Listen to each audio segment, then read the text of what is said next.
ಗೃಹ ರಕ್ಷಕ ದಳದ ಪಡೆಯಿಂದ ಸ್ವಚ್ಛತಾ ಕಾರ್ಯ. ಗದಗ ಜಿಲ್ಲೆಯ ರೋಣ ತಾಲೂಕಿನ ಗೃಹ ರಕ್ಷಕ ದಳದಿಂದ ವಿನೂತನ ಕಾರ್ಯ ಯೋಜನೆಯೊಂದು ಕಂಡುಬಂದಿದೆ. ಅದುವೇ ರೋಣ ಪೊಲೀಸ್ ಠಾಣೆಯ ಸ್ವಚ್ಛತೆ ಕಾರ್ಯ. ಪೊಲೀಸ್ ಇಲಾಖೆಯಲ್ಲಿ ಮತ್ತೊಂದು ಭಾಗವಾಗಿರುವ ಗೃಹ ರಕ್ಷಕ ದಳ ಕೆಲಸ ಮಾಡ್ತಾ ಇರುವ ಸಿಬ್ಬಂದಿಗಳಿಗೆ ಒತ್ತಡ ಇರುವುದು ಸಹಜ. ಅವುಗಳ ನಡುವೆ ಇಂತಹ ಸಾಮಾಜಿಕ ಕಳಕಳಿಯ ಸೇವೆಗಳನ್ನು ಮಾಡುವುದರಿಂದ ಜನಸಾಮಾನ್ಯರ ನಡುವೆ ಸ್ನೇಹಮಯ ವಾತಾವರಣ ನಿರ್ಮಿಸಲು ಸಾಧ್ಯ.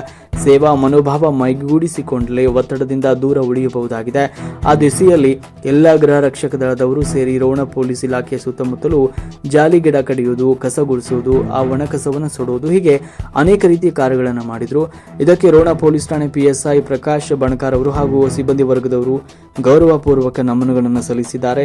ನಮ್ಮ ರಾಷ್ಟ್ರ ಕ್ರಾಂತಿ ಚಾನೆಲ್ ತಂಡವೂ ಕೂಡ ಇವರ ಒಂದು ಕಾರ್ಯಕ್ಕೆ ಕೃತಜ್ಞತೆಯನ್ನು ಸಲ್ಲಿಸುತ್ತೆ.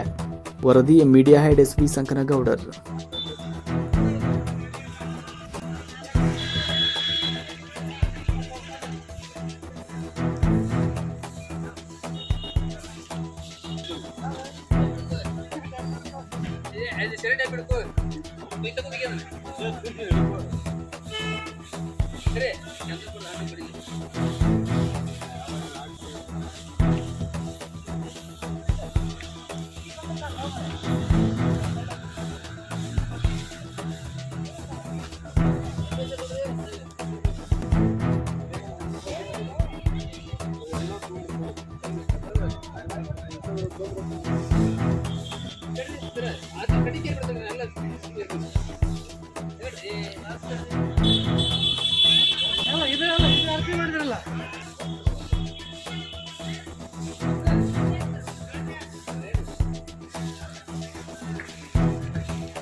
ಹತ್ತು ನೀವು